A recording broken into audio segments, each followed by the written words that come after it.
ভারতের পশ্চিমবঙ্গে 2 দফায় 294টি আসনে ভোট হয় গত 23 ও 29 এপ্রিল।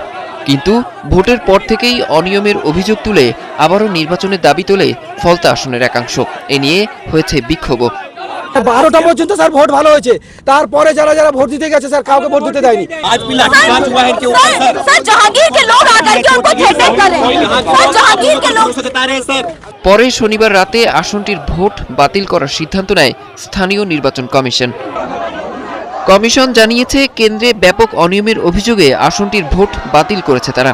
আগামী 21শে মে ফলতার 285টি ভোট কেন্দ্রে আবার ভোট হবে, যার ফল প্রকাশ হবে 24শে মে। সেই হিসেবে 4 মে ফলাফল পাওয়া যাবে রাজ্যের বাকি 293 আসনের। ফলাফলের আগে ইভিএম ও ভিভিপ্যাট রাখার স্থান স্ট্রং রুমগুলোর বাইরে পাহারায় বসছে তৃণমূল ও বিজেপি সহ বিভিন্ন দলের নেতাকর্মীরা।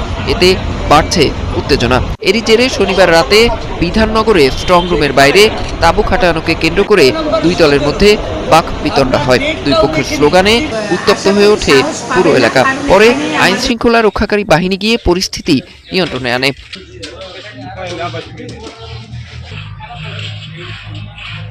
এদিকে 200-র বেশি আসনে জিতে তৃণমূল কংগ্রেস রাজ্যে চতুর্থবারের মতো সরকার গঠন করতে যাচ্ছে বলে মন্তব্য করেছেন দলটির নেত্রী ও রাজ্যের মুখ্যমন্ত্রী মমতা বন্দ্যোপাধ্যায়।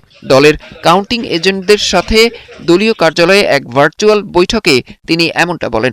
প্রেসকে দিয়ে যাতে উল্টোপাল্টা বলে আমাদের মনোবলটা কর্মীদের ভেঙে যায়, মানুষের মনোবল ভেঙে যায়, শেয়ার বাজারে ধস নামবে আসল সত্যিটা বেরোলে। সেই জন্য শেয়ার মার্কেটকে সান্ত্বনা দিতে গিয়ে, এটা আমার কাছে স্পেসিফিক খবর আছে, এইটা করেছে। বুথ ফেরত জরিপকে পাত্তা না দিয়ে মমতা বলেন, রাজ্যবাসী বিজেপিকে প্রত্যাখ্যান করেছে। তবে আসলেই কার হাতে যাচ্ছে রাজ্যের ক্ষমতা তা জানতে অপেক্ষা করতে হবে সোমবার পর্যন্ত। অরিসুল ইসলাম, ৭১।